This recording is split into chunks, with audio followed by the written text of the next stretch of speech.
Assalamualaikum warahmatullahi wabarakatuh. Waalaikumsalam warahmatullahi wabarakatuh. Bismillahirrahmanirrahim. Alhamdulillahi rabbil alamin. Wal aqibatu lil muttaqin. Wala udwana illa 'alal zalimin. والصلاة والسلام على أشرف الأنبياء والمرسلين سيدنا ومولانا محمد وعلى آله وأصحابه المجاهدين الطاهرين أما بعد. Saudara-saudara kaum muslimin rahimakumullah. Salah satu kelebihan makhluk bernama manusia, yaitu bahwa Allah subhanahu wa ta'ala menghiasi hidup manusia ini dengan syahwat atau yang lazimnya kita sebut sebagai hawa nafsu.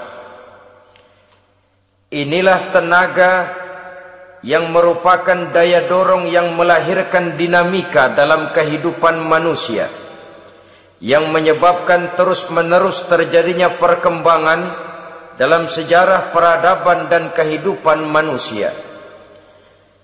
Hawa nafsu bisa melambungkan seseorang kepada puncak kejayaan, dan hawa nafsu dapat menenggelamkan seseorang ke dasar jurang kehancuran yang paling dalam. Pada surah Ali Imran ayat 14, Allah subhanahu wa ta'ala berfirman, A'udzu billahi minasyaitonir rajim.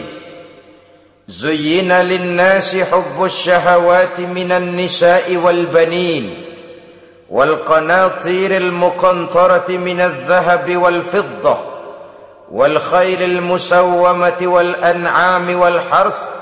Dzalika mata'ul hayatid dunya wallahu indahu husnul ma'ab. Mari kita perhatikan ayat ini lebih dekat lagi.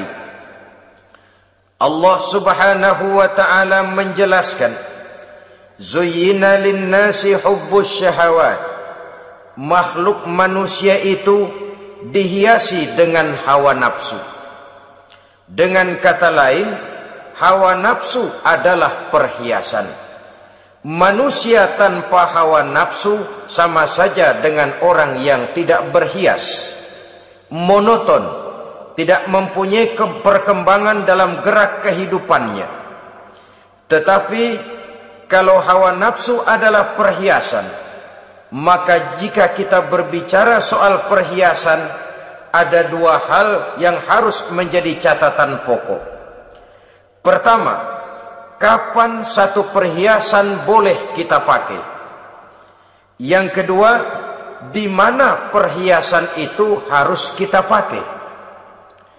Kalau saudara berdandan rapi, pakai sepatu dengan kaos kaki, celana, jas, pakai dasi segala macam, tapi itu saudara lakukan pada saat saudara akan pergi ke WC, maka saudara sudah memakai perhiasan tidak pada waktu yang tepat.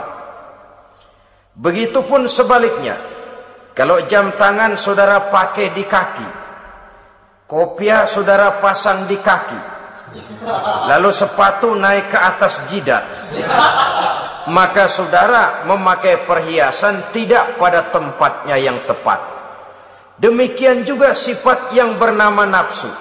Kapan dia boleh diperturutkan, di mana dia boleh disalurkan, adalah tugas daripada agama untuk mengatur syahwat atau hawa nafsu. Lihatlah kehidupan malaikat. Malaikat makhluk yang diciptakan Allah tanpa hawa nafsu. Maka kehidupan malaikat monoton. Malaikat tidak mempunyai peradaban dan kebudayaan. Malaikat adalah makhluk yang secara instinktif diciptakan untuk berbakti, tidak punya alternatif atau pilihan lain. Saudara lihat, Ada malaikat yang sejak diciptakan diperintahkan untuk sujud, sujud saja sampai sekarang enggak bangun-bangun. Ada malaikat yang sejak diciptakan diperintahkan untuk tasbih, tasbih saja, yang lain tidak. Ada malaikat yang sejak diciptakan diperintahkan mencabut nyawa, nyawa saja urusannya, yang lain tidak. Pekerjaannya monoton. Tetapi memang karena tidak ada hawa nafsu, tidak ada kecenderungan malaikat untuk nyeleweng. Belum pernah kita dengar misalnya ada malaikat Jibril korupsi ayat. Ini kelihatannya ayat bagus ini, nggak usah disampaikan kepada bawahan Muhammad, dipakai sendiri saja. Tidak. Kita belum pernah dengar malaikat maut keliru mencabut nyawa orang yang belum waktunya modar. Belum pernah. Malaikat itu ibadun mukramun la ya'sunallaha fima amarahum wa yaf'aluna ma yu'marun. Maka kehidupan malaikat adalah monoton. Dinamika tidak ada, peradaban dan kebudayaan juga tidak ada. Andai kata bumi dan seluruh isinya diserahkan kepada malaikat untuk mengisinya, barangkali saudara tidak akan pernah kenal jembatan Semanggi, saudara tidak akan pernah kenal Monas, gedung-gedung bertingkat, gedung-gedung pencakar langit.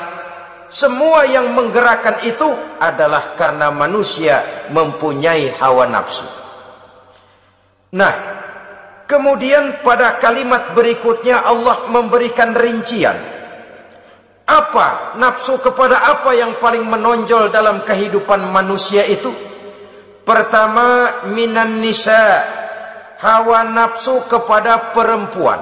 Ini tentu yang ditujukan laki-laki. Dimanapun saja makhluk bernama laki-laki, kalau dia normal, tidak impoten, mesti suka kepada perempuan. Itu wajar, bin pantas alias normal. Tetapi tadi saya katakan di awal, nafsu kepada perempuan adalah perhiasan. Kapan makainya, di mana makainya, itulah tugas agama memberikan tuntunan dan aturan. Saudara-saudara kaum muslimin rahimakumullah, nafsu kepada wanita dapat mengantarkan seseorang kepada puncak kejayaan, tapi nafsu kepada wanita bisa menenggelamkan seseorang ke jurang kehancuran. Bergantung kepada latar belakang apa yang mendorong timbulnya syahwat tadi. Dengan kata lain, motivasi syahwat tadi digerakkan oleh iman dan ketakwaan, atau semata-mata karena memang syahwat yang merupakan kendaraan iblis. Penyelewengan pertama yang terjadi dalam sejarah kehidupan manusia adalah penyelewengan yang dilakukan oleh Nabi Adam alaihi salam pada saat ia memetik buah khuldi. Kenapa itu dilakukan oleh Nabi Adam? Karena terdorong oleh rasa sayang dan cinta kepada istrinya Hawa. Sebenarnya Hawa lah yang merajuk, Siti Hawa lah yang membujuk, dan Nabi Adam oleh karena syahwatnya kepada istrinya memperturutkan bujukan Siti Hawa itu. Peristiwa Nabi Adam ribuan tahun yang lalu akan terus relevan sampai ke zaman kita sekarang ini. Berapa banyak orang-orang yang karena terlalu ingin menyenangkan istrinya, lalu tidak segan-segan melakukan perbuatan-perbuatan yang menyimpang, baik itu merugikan orang lain, merugikan masyarakat, bahkan merugikan bangsa dan negaranya. Seorang pedagang tidak akan segan-segan menipu. Sebaliknya pun begitu. Tidak jarang wanita di dalam kelemahannya bisa menenggelamkan dunia. Seorang suami yang jujur, polos, lugu, sederhana bisa jadi koruptor ulung karena didorong-dorong oleh istrinya. Istrinya barangkali bisa saja dibakar-bakar oleh tetangganya.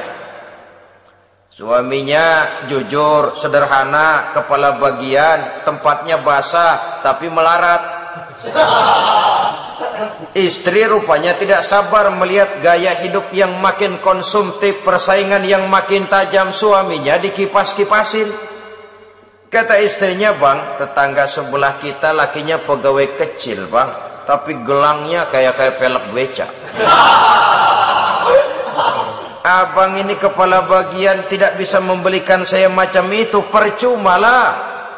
Kata suaminya, ya bagaimana bu, gaji saya cuma segitu-gitunya. Ya namanya kepala bagian, apaan, kayak sahabat dulu. Kalau sudah berpikir ke arah ini, artinya sudah ngipasi suaminya untuk melakukan tindakan yang tidak wajar. Saudara-saudara kaum muslimin rahimakumullah, sejak zaman klasik sampai kepada zaman kita sekarang ini, kita melihat kecenderungan syahwat kepada wanita ini. Julius Kaisar yang katanya gagah perkasa ternyata tunduk di bawah kaki Cleopatra. Napoleon Bonaparte, the Lion of Europe, singa daratan Eropa, luas kekuasaannya, gagah perkasa tentaranya, kepada siapa dia tunduk? Ke bawah kakinya Margaret Josephine. Demikianlah di zaman kita sekarang, kita melihat di Jepang betapa Perdana Menteri Uno didesak mengundurkan diri dari jabatan Perdana Menterinya oleh karena terlibat skandal dengan geisha. Kita juga melihat di Amerika betapa Senator Gary Hart dari Partai Demokrat yang masih muda, jenius, diharapkan masa depan Amerika lahir dari tangannya, terpaksa mengundurkan diri dari calon presiden oleh karena terlibat skandal dengan Donna Rice. Kita juga menyaksikan betapa parlemen dan kabinet di Inggris sempat geger oleh karena skandal Pamela Bordes, pelacur kelas kakap yang melanglang buana mencari sasaran-sasaran kakap. Ini adalah kisah kejatuhan yang diakibatkan oleh hubbus syahawat minan nisa. Oleh karenanya benar jika Nabi kita menyatakan an-nisa'u imadul bilad, wanita adalah tiang negara. Jikalau baik wanita, baik negara. Jikalau rusak wanita, hancur negara. Kalau syahwat kepada wanita cuma semata-mata karena syahwat, maka seorang laki-laki akan memandang wanita cuma sekedar alat pemuas hawa nafsu. Nilainya rendah. Sedangkan agama kita mengajarkan ma akraman nisaa illa karimun wa ma ahanan nisaa illa laimun, kata Nabi. Tidak akan menghormati kaum wanita kecuali orang-orang yang terhormat, dan tidak akan merendahkan derajat kaum wanita kecuali memang orang-orang yang rendah moralnya. Dengan kata lain, apabila syahwat minan nisa ini dilandasi dengan semangat iman dan ketakwaan, maka kehidupan Rasulullah sallallahu alaihi wasallam sungguh menjadi figur dan contoh dalam kehidupan kita. Perkawinannya bukan karena wajah yang cantik semata-mata, tapi lebih merupakan nilai ibadah kepada Allah Subhanahu wa ta'ala. Dengan demikian, kecenderungan kepada hubbus syahawat minan nisa dikontrol oleh nilai iman. Barometernya, tolok ukurnya adalah iman. Di zaman sekarang banyak kasus kawin campur yang pada akhirnya akan membingungkan kita sendiri. Padahal Al-Quran secara jelas dan tegas memberikan bimbingan. Orang itu kalau sudah, kata Imam Syafi'i, wa ainur ridha an kulli aibin kalilatun kama anna aina suhti tubdil masawiya. Mata kalau dibalut cinta dia buta terhadap nista, tapi mata kalau dibalut benci hanya melihat yang keji-keji saja. Biasanya cinta kepada wanita memang bisa menimbulkan dorongan yang positif, tapi juga bisa membuat seseorang buta sama sekali. Dorongan yang positif paling kurang dari segi penampilan. Coba lihat lelaki kalau lagi demen perempuan, lenjeh banget kan. Sisiran rambutnya rapi, teriskaan bajunya lancip, sepatunya mengkilat, kantong celananya tebel, perkara anduk isinya bukan soal. yang penting kan gaya. Lalu dinamis, kreativitasnya ada saja timbul. Tapi pada sisi lain, jikalau orang sudah kehilangan pertimbangan, juga kadang-kadang tidak segan-segan mengorbankan akidah, mengorbankan nilai-nilai iman. Padahal ini taruhan utama, sampai Quran dengan tegas memberikan peringatan. Wala ammatun mu'minatun khairun min musyrikatin walau a'jabatkum.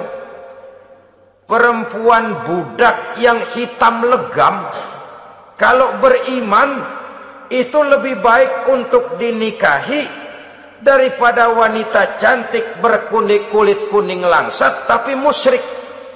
Lebih baik budak yang hitam legam beriman daripada wanita cantik berkulit kuning langsat berhati bangsat. Tapi kita kadang kehilangan pertimbangan karena agama, karena cinta agama digadaikan, karena cinta akidah terjual, karena cinta keyakinan jadi korban. Ini semua penyakit yang datang dari hubbus syahawat minan nisa, kecenderungan mengumbar nafsu kepada perempuan. Ini memang perhiasan, tapi bisa juga jadi bumerang dalam kehidupan manusia. Berapa banyak penyelewengan terjadi karena pengaruh wanita yang tidak bisa jadi bisa. Ini pengaruh di dalam kehidupan memang sedemikian besarnya, sehingga saudara-saudara kaum muslimin, inilah yang perlu dikendalikan dalam kehidupan, kapan dan di mana. Kalau nafsu adalah perhiasan, kapan dan di mana perhiasan itu harus kita pakai, di mana dia harus kita tempatkan. Begitu juga yang menyangkut soal perempuan. Kapan? Ya kapan? Tentu kalau sudah nikah. Di mana? Yang jelas bukan di depan umum.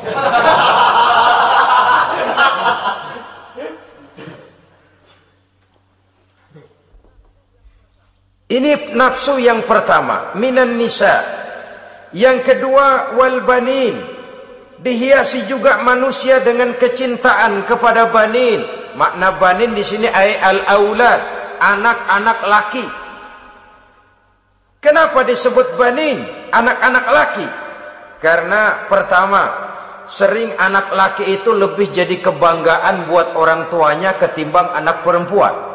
Sebabnya apa? Pertama, faktor nasab, silsilah lebih kuat kepada laki-laki ketimbang perempuan. Yang kedua, faktor cita-cita.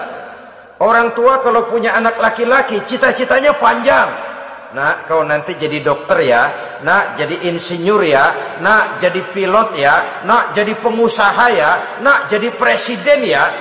Tapi kalau dia punya anak perempuan, paling ya nak, mudah-mudahan nanti kamu dapat jodoh orang baik nak, dapat jodoh orang soleh.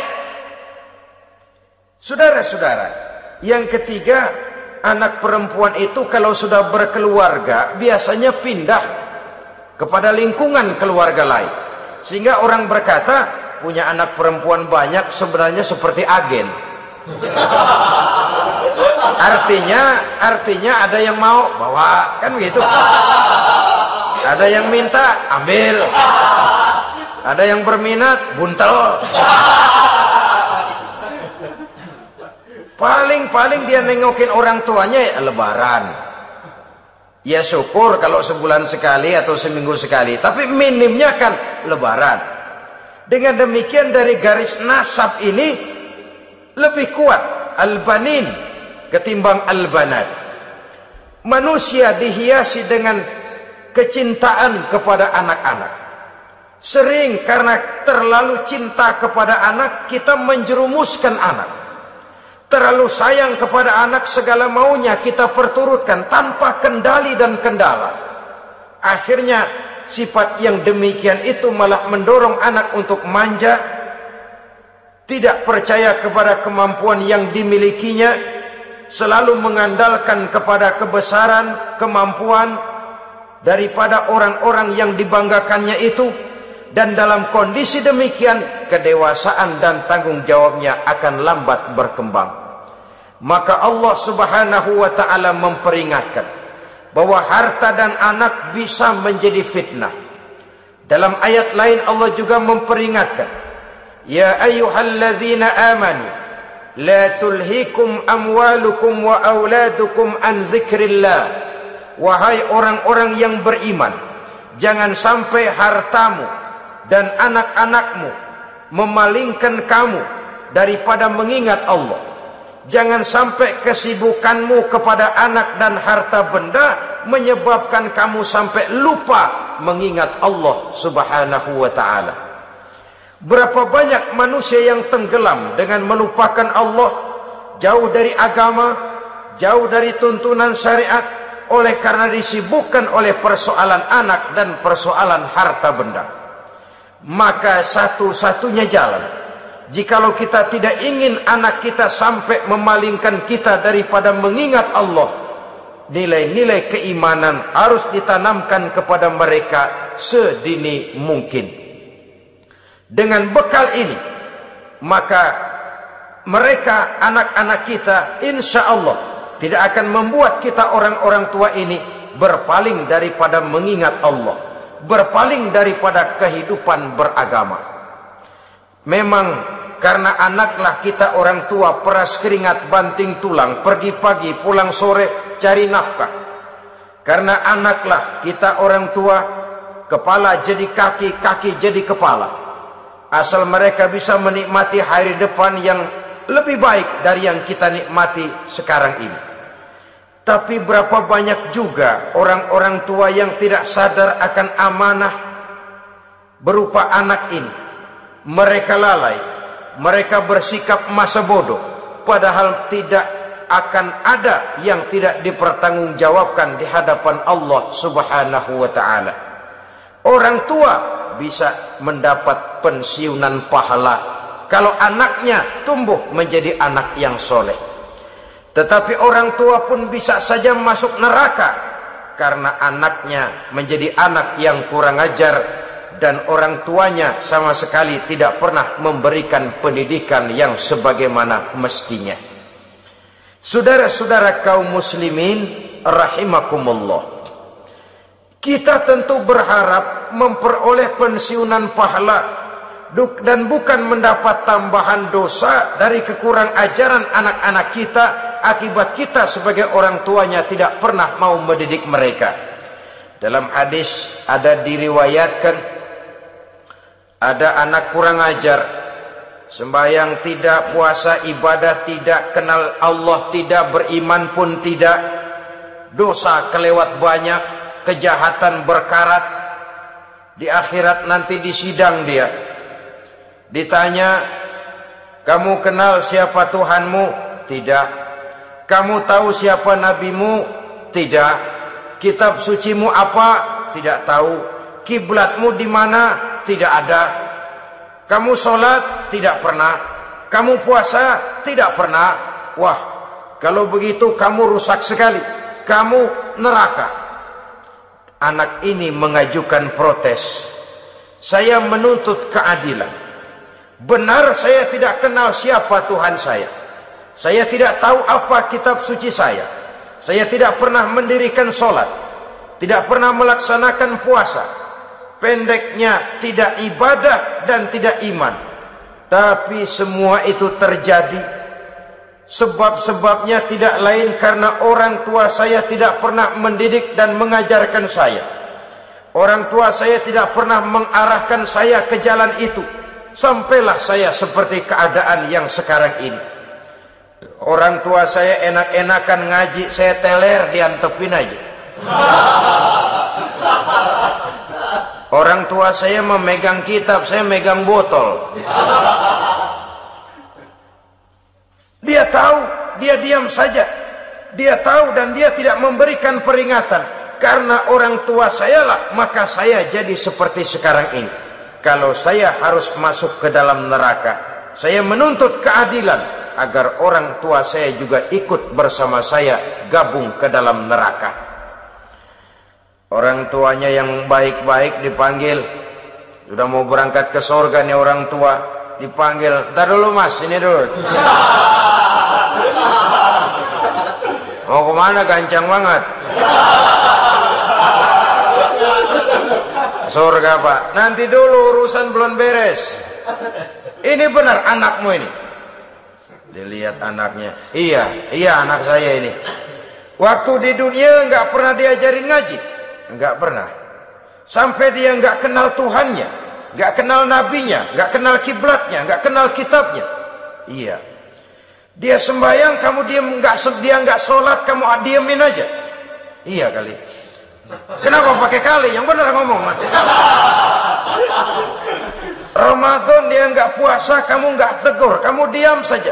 Iya. Wah, kamu nggak tanggung jawab. Kamu tahu anak itu adalah amanah. Menyia-nyiakan amanah adalah khianat. Khianat adalah dosa besar. Jadi bagaimana saya? Ya kamu gabung sama anakmu, join ke neraka berdua bareng. Lantaran kamu tidak mau mendidik mereka, anak-anakmu, maka jadilah anak-anakmu seperti sekarang ini. Saudara-saudara kaum muslimin rahimakumullah. Sebaliknya, jikalau anak-anak kita yang kita cintai ini, yang merupakan buah hati belahan jantung, tumbuh dan berkembang menjadi anak-anak yang soleh, yang bermanfaat bagi masyarakatnya, bagi agama, bangsa dan negaranya, kita orang tuanya bolehlah tentram menerima pensiunan pahala. Menerima pensiunan pahala dari kesolehan anak yang ditinggalkannya. Alangkah nikmatnya mendapat pensiunan pahala. Terbaring kita di bawah pohon kemboja, nilai kebaikan kita dikenal orang, nama kita akan tetap hidup. Oleh karena kita meninggalkan anak-anak yang tumbuh menjadi generasi yang soleh, bukan anak yang salah. Oleh karenanya, kecintaan kepada anak jangan sampai membuat kita lalai dari mengarahkan mereka kepada kehidupan beragama. Di zaman sekarang ini, kecenderungan kita mengarahkan anak pun sudah kepada kecenderungan yang berbau materialistis. Maka yang ramai bagaimana anak bisa mengejar program MBA, Master of Business Administration, supaya keluar bisa jadi manajer. Bagaimana anak lalu kursus komputer, supaya keluar menjadi tenaga yang canggih di bidang komputer. Ya, kalau dia perempuan cantik, bagaimana dia bisa masuk Akademi Sekretaris and Management, supaya bisa jadi sekretaris. Atau bagaimana dia bisa masuk sekolah nyanyi, supaya nanti jadi penyanyi dengan tarik suara, uang lalu mengalir ke dalam kocek jutaan nilainya. Maka yang ramai pun hal-hal yang semacam itu. Dalam pada itu, pengajian, kursus-kursus keagamaan, studi-studi klub yang membicarakan masalah-masalah agama, ramainya kadang-kadang kalau bulan Ramadan, dianggap training center. Ya lumayan, daripada tidak sama sekali mah lumayan. Tapi dengan demikian ini kan merupakan bagian terpokok dari kehidupan manusia. Alangkah idealnya jika dia mengantongi gelar MBA, Master of Business Administration, tapi punya nilai iman yang tangguh, ahli komputer tapi punya keyakinan beragama yang mantap. Dan ini harus ditanamkan lebih dahulu sebelum dia menguasai disiplin ilmu yang lainnya. Saudara-saudara kaum muslimin rahimakumullah, kecintaan kepada anak-anak sering mendorong seseorang untuk menimbulkan sifat nepotisme. Segalanya serba garis keturunan. Sejak ia jalur birokrasi sampai ke dalam kehidupan sehari-hari, nepotisme ini bisa terlihat. Orang kehilangan kondisi objektivitasnya. Mampu atau tidak soal lain. Bidangnya atau tidak bukan soal. Yang penting masih ada hubungan keturunan. Maka timbullah tumpang tindih untuk sesuatu pekerjaan yang tidak sesuai dengan kemampuan dan keahliannya. Di desa-desa kita melihat masjid, ketua masjid bapaknya, bendahara anaknya, sekretaris mantunya, Bilal besannya, kolbeduk engkongnya. Pokoknya asal masih ada garis keturunan masuk, tidak minggir. Ini pada akhirnya kurang menciptakan pemerataan kesempatan. Iyalah kalau profesinya, tapi kan jarang yang demikian itu. Kita boleh cinta kepada anak-anak kita, tapi jangan lalu mempergunakan posisi yang kebetulan kita gunakan untuk menempatkan anak-anak kita lebih dari kemampuan yang mereka miliki. Nepotisme yang lahir, sehingga ini bukan saja tidak mendidik, tapi mengakibatkan terjadinya tumpang tindih. Tidak lagi berprinsip the right man on the right job, bahwa orang harus ditempatkan sesuai dengan keahliannya, tapi kita sudah berpikir subjektif, ahli atau tidak ahli, asal masih berbau keturunan, ayo silakan. Nepotisme yang akan lahir. Oleh karenanya, mencintai anak adalah sesuatu yang merupakan perhiasan di dalam kehidupan. Wajar, tetapi harus kita menempatkannya sesuai dengan semestinya. Ini yang kedua. Yang ketiga, nafsu yang menghiasi hidup manusia itu adalah nafsu kepada wal qanatiril muqantarati minadz zahabi wal fiddah. Al-qantarah ay al-malul katsir. Kecintaan, kesenangan, nafsu kepada harta benda yang banyak daripada emas dan perak. Ini tentu sesuai dengan situasi dan kondisi. Kecintaan untuk mengumpulkan harta benda yang sebanyak-banyaknya, baik itu berupa emas, baik itu berupa perak. Ini cuma penyebutan beberapa jenis dari kecenderungan manusia kepada harta benda. Bukankah sering dikatakan orang bahwa manusia di dalam berhadapan dengan harta itu seperti meminum air laut. Makin diminum, makin kering tenggorokan, makin haus kita dibuatnya. Apabila watak ini kita perturutkan, maka manusia tidak akan pernah kenal puas, tidak akan pernah kenal cukup. Nabi kita memberikan peringatan, "Lau anna libni Adam wadiyani min zahabin labtagha lahu mathalisan wa la yamla'u jawfa ibni Adam illa turab." Andai kata manusia mempunyai dua buah ladang yang seluruhnya berisi emas, akan puaskah manusia? Tidak, mereka akan cari ladang emas yang ketiga. Wala yamla'u jawfa ibni Adam illa turab. Sungguh mulut manusia ini tidak akan pernah penuh terisi kecuali kalau sudah disumpal dengan tanah. Artinya kalau sudah dia dipendam di liang lahat baru cukup. Tetapi sepanjang dia masih bergerak, masih hidup dan bernyawa, masih bisa berusaha dan berbuat, dia tidak akan pernah mengenal puas. Ini akan mendorong manusia terjebak kepada menghalalkan segala cara untuk mencapai tujuan. Yang penting kaya, kan begitu. Dan cepat. Sebab sekarang orang sering motong kompas. Yang penting kan cepat kaya.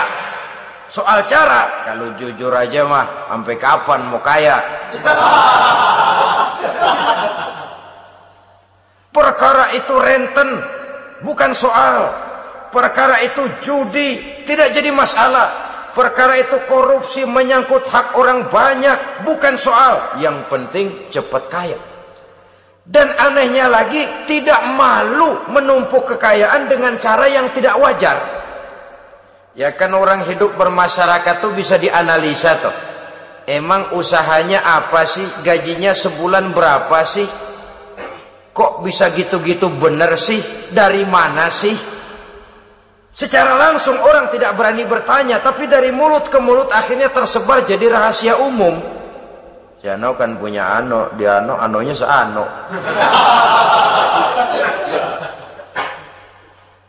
Ini bisa jadi bahan pertanyaan dalam kehidupan, akhirnya jadi gunjingan. Orang sudah tidak terlalu peduli dari mana kekayaan itu diperoleh, yang penting kaya. Dengan menghalalkan segala macam cara, terjebaklah ke dalam cara-cara mafia, terjebaklah ke dalam cara-cara yang tidak wajar, tidak bijaksana, memperkuat klik, clean, dengan menghantam yang lain. Saudara-saudara kaum muslimin rahimakumullah, bahwa manusia punya nafsu ingin kaya itu boleh. Agama memberikan tuntunan, memberikan aturan. Tidak hanya sekedar asal kaya, tidak hanya sekedar asal banyak harta. Malahan hadis menyatakan, kalau saudara diberikan umur panjang, pertanyaan akhirat cuma satu kok. Umurmu kau habiskan di mana? Kalau saudara diberikan amanah berupa ilmu pengetahuan, pertanyaan akhirat juga cuma satu kok. Ilmumu kau amalkan untuk apa? Tapi kalau kita diberikan amanah berupa harta benda, pertanyaan akhirat itu dua. Min aina iktasabahu wa fima anfaqahu. Dari mana hartamu kau dapat, kemana hartamu kau belanjakan. Dari mananya ditanya, kemananya juga ditanya, depan belakang ditanya. Dan kalau mempergunakan harta untuk kesenangan syahwat, orang berani bukan main.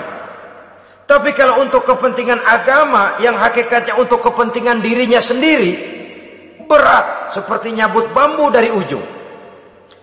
Orang kalau menyumbang masjid 100.000, itu kan zohirnya memberikan panitia masjid, tapi hakikatnya kan dia nabung buat dirinya sendiri. Seolah-olah dia cuma berkata, Pak, tolong saya titip 100.000, ini untuk kepentingan saya di akhirat nanti. Silahkan uangnya mau dibelikan semen, pasir, kaca, pintu, jendela, silahkan. Saya cuma titip, ini untuk saya di akhirat nanti. 100.000 Pak. Zohirnya dia memberikan kepada panitia masjid, madrasah, pesantren, yatim piatu. Hakikatnya dia nabung buat dirinya sendiri di akhirat. Malah tabungan ini bukan SDSB namanya, SDBS. Sumbangan dana berhadiah surga, itu SDBS namanya. Sekarang orang mengejar SDSB, lalu berat mengejar SDBS, sumbangan dana yang berhadiah surga langsung dari Allah Subhanahu wa ta'ala. Coba kalau dia main golf, sewa lapangan golf itu 400-500 ribu sebulan, paling 4-5 kali main. Beli stick golfnya saja sampai jutaan. Datang panitia pembangunan masjid 100.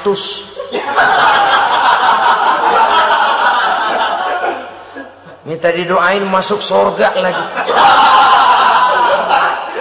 Surga 100. Saudara-saudara kaum muslimin rahimakumullah, kecintaan kepada harta benda yang banyak, baik berupa emas, berupa perak, mendorong orang untuk berlomba-lomba yang Allah peringatkan dalam Al-Quran, alhaakumut takatsur hatta zurtumul maqabir.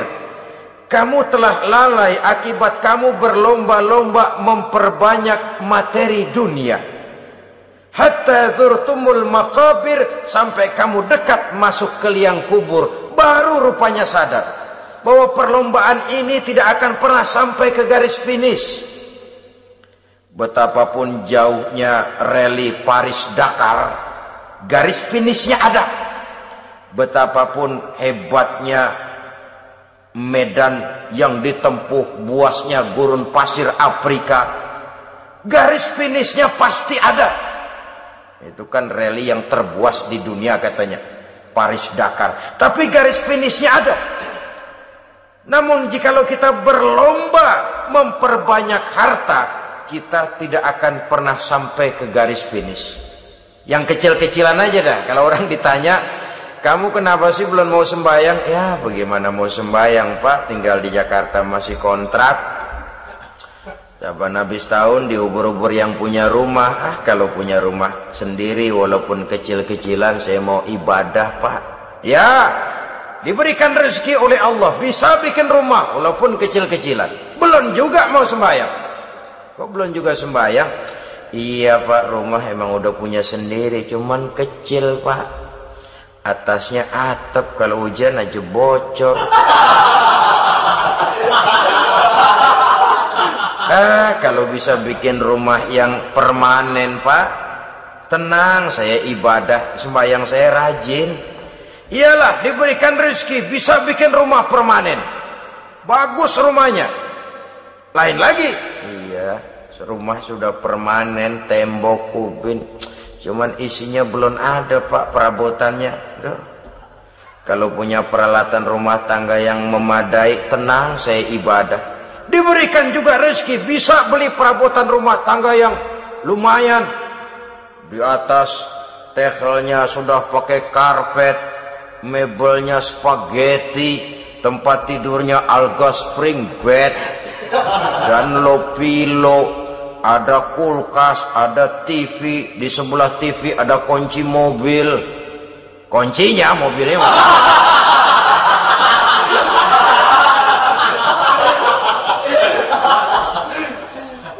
bagaimana? Sekarang sudah cukup perabotan. Perabotan sudah ada Pak, cuman kendaraan belum punya ini. Kemana-mana masih ngukur jalanan aja. Kalau punya kendaraan enak, kemana-mana cepet Pak, mau ke masjid juga getap dah, rajin. Diberikan rezeki bisa beli kendaraan. Lain lagi nanti. Sudah punya sepeda, pengen punya motor, kepengen punya mobil, kepengen punya pesawat terbang, pengen punya kapal induk. Sudah punya kebun, pengen beli sawah, sudah punya sawah, pengen punya gunung, sudah punya gunung, laut diborong. Perlombaan materi tidak akan pernah membawa kita ke garis finish, karena sifatnya sangat abstrak, bahkan akan mendorong kita seperti gurita, cenderung kepada penyakit tamak bin rakus alias serakah. Dengan demikian saudara-saudara, bahwa kecintaan kepada harta merupakan nafsu, dan nafsu itu adalah perhiasan, dia bisa menjadi daya dorong positif. Kalau dalam upaya memperoleh harta itu kita tidak akan keluar dari tujuan keridhaan Allah. Saya cari nafkah tapi yang Allah ridho. Saya ingin kaya tapi dengan cara yang Allah ridho. Ini kunci yang akan menyelamatkan kita manusia dari perangkap menghalalkan segala cara. Ini yang ketiga. Yang keempat, dihiasi manusia itu dengan nafsu kepada wal khailil musawwamah, kuda yang bagus, kendaraan yang bagus, kuda yang terpelihara. Al-musawwamah ada yang mentafsirkan ar-ra'iyah. Ar-ra'iyah itu yang digembalai, binatang ternak, kuda yang digembalai atau kuda yang diikat.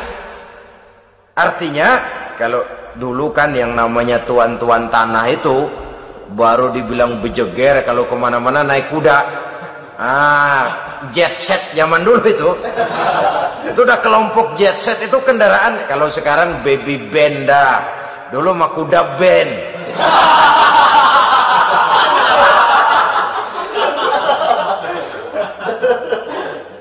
Manusia punya kecenderungan suka kepada kendaraan. Apalagi di zaman sekarang ini, wah, iklan-iklan itu kan sangat menggoda kita, melayani segala macam bentuk penjualan. Nah, ini lalu terangsang biar duit cekak. Kalau udah ngebaca itu, wah, berani banget dah. Tahu duit nggak mungkin cukup, tapi begitu baca melayani segala macam bentuk penjualan dengan fasilitas ringan. Nah, jadi dah. Jadi juga punya mobil, jadi dah. Perkara utang itu bakal nyekek leher, bukan soal.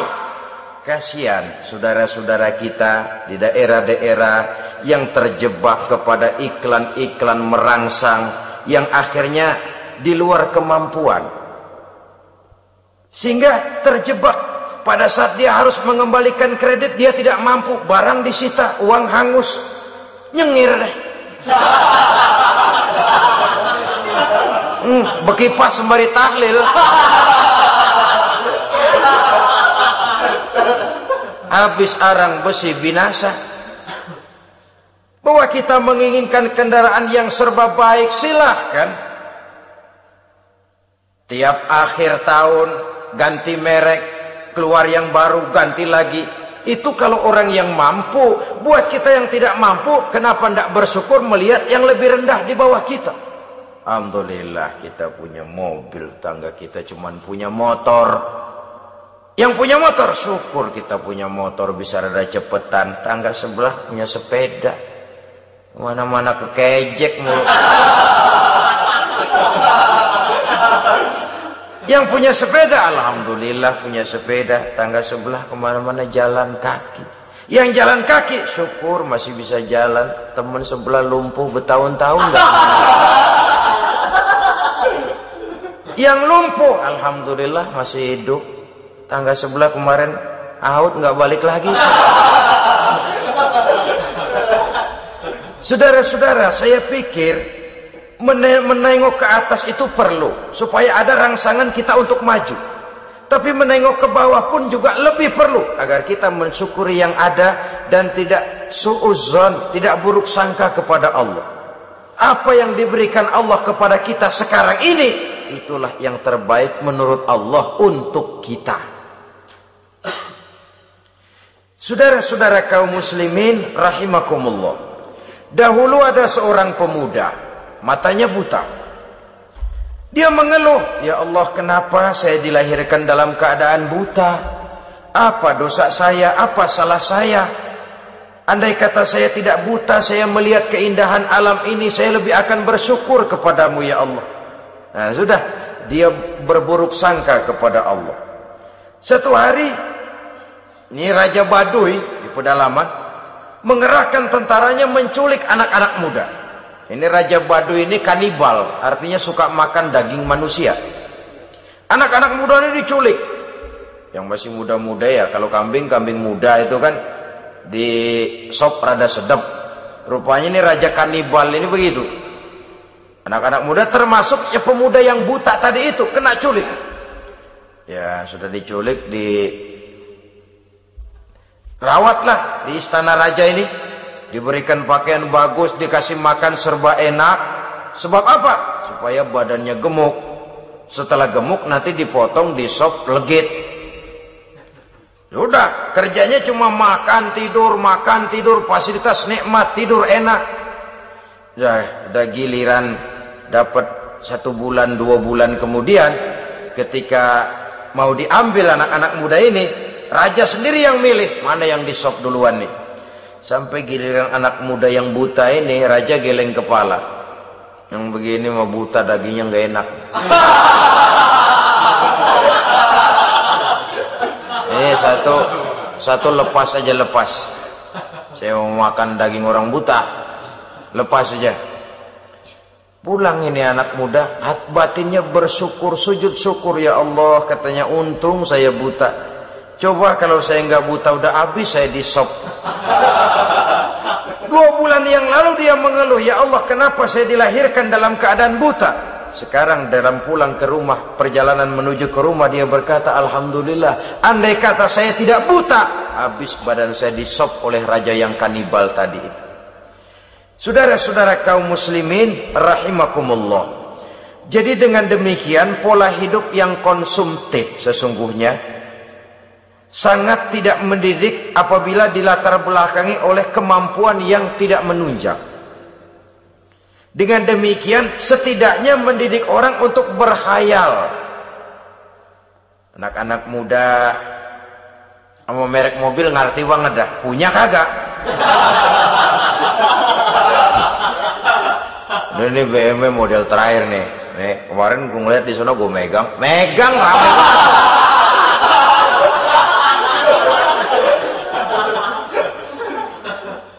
tulul amal ini kalau tidak diimbangi dengan saluran yang positif, dia akan terjebak kepada penyakit tulul amal, panjang angan-angan. Baiklah ya, wal khailil musawwamah. Yang keempat, yang kelima maksud saya, wal an'am, cinta kepada binatang ternak. Manusia ini kan punya kecenderungan macam-macam. Setelah rumahnya bagus, hartanya banyak, kendaraannya cukup, ingin beternak. Jadilah peternak.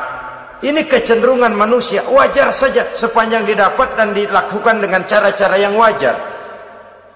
Wal hars, dan tumbuh-tumbuhan, bertani, bersawah, berladang, itu merupakan kecenderungan daripada manusia.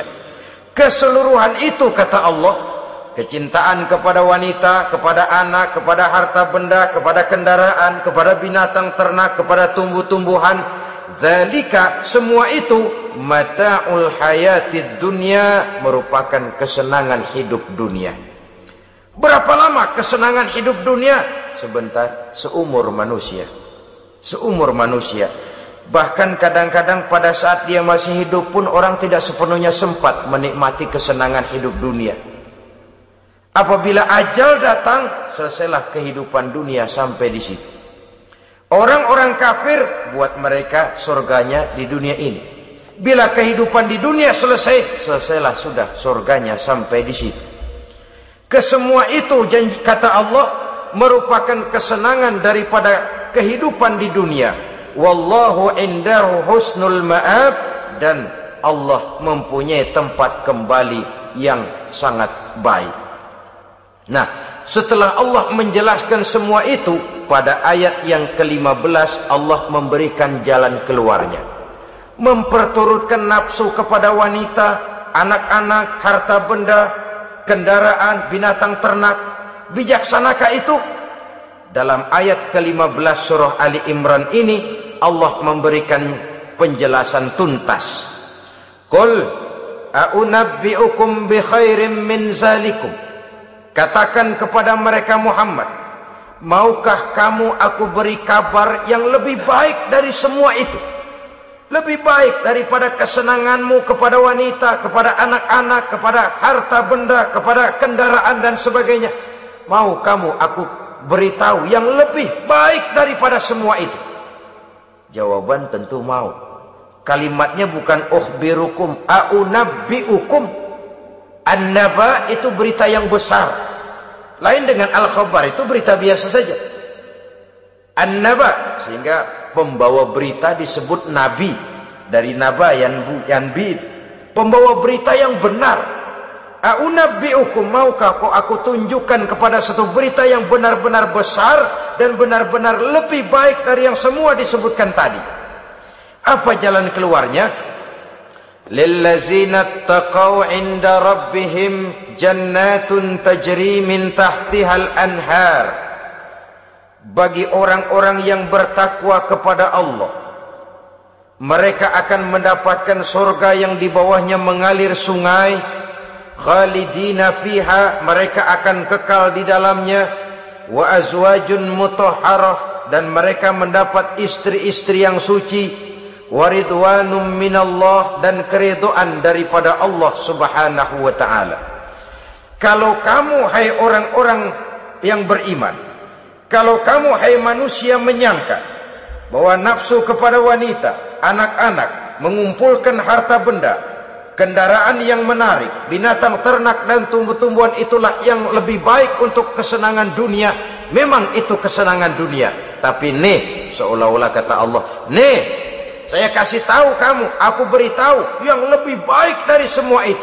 Apa? Takwa kepada Allah, kecintaan kepada wanita. Kalau takwa dasarnya, orang nggak amburadul, nggak semrawut, nggak pokoknya gue masal perempuan dan membuat terus. Tapi punya kaidah, punya norma. Demikian juga kepada anak-anaknya, demikian juga kepada harta benda. Pokoknya asal harta, mau halal mau haram, tekuk terus saja. Semuanya dilandasi oleh taqaw, lillazina taqaw, oleh ketakwaan kepada Allah. Nah, ketakwaan ini akan menghasilkan apa? Inda rabbihim jannatun tajri min tahtihal anhar. Melahirkan, menghasilkan surga yang di bawahnya mengalir sungai-sungai. Saudara-saudara kaum muslimin rahimakumullah, jika kita menyangka bahwa wanita bisa memberikan kesenangan, iya, kesenangan dunia. Jika kita menyangka bahwa harta benda bisa memberikan kesenangan, iya, kesenangan dunia. Jika kita menyangka bahwa kendaraan bisa memberikan kesenangan, iya, kesenangan dunia. Tapi kita tidak cuma ingin itu, kita ingin itu semua juga bisa membawa kesenangan akhirat. Caranya landasi dengan takwa. Kesenangan kepada wanita didasari dengan takwa. Maka jangan jadikan wanita cuma sekedar alat pemuas hawa nafsu. Kesenangan kepada anak-anak dilandasi dengan takwa. Maka anak-anak diarahkan kepada jalan yang diridhoi Allah. Kesenangan kepada kendaraan dilandasi dengan takwa. Maka kendaraannya selalu mengarah berjalan menuju jalan takwa, diridhoi oleh Allah Subhanahu wa ta'ala. Kalau tidak, tuh mobil asal lempengan Ancol gancang banget dah. Tapi giliran dihadapin ke masjid, mogok mulu. Urusan ngaji ada aja halangannya tuh kendaraan. Tapi kalau untuk urusan maksiat, ngebut benar-benar. Dilandasi dengan ketakwaan. Sehingga dengan demikian tidak hanya sekedar surga di dunia ini, tapi lebih-lebih di surga di akhirat nanti. Khalidina fiha, kekal. Kalau dunia ini kan zillun zail, bayangan. Hari ini kita jaya, besok kita bangkrut. Siapa yang mau menghalangi? Hari ini kita melambung, besok kita nyungsep. Siapa yang bisa menarik? Tidak kekal, berubah, temporer, relatif. Di sana kebahagiaan yang dilandasi dengan takwa ini sudah surga, kekal di dalamnya, azwajun mutahharah. Mendapat istri-istri yang suci. Suci dalam arti belum pernah dijamah orang lain. Suci dalam arti tidak pernah terkena halangan. Seperti men misalnya, baik menstruasi atau mencret, itu tidak. Azwajun mutahharah. Konon makna mutahharah ini ya artinya juga bisa selalu gadis, bidadari itu.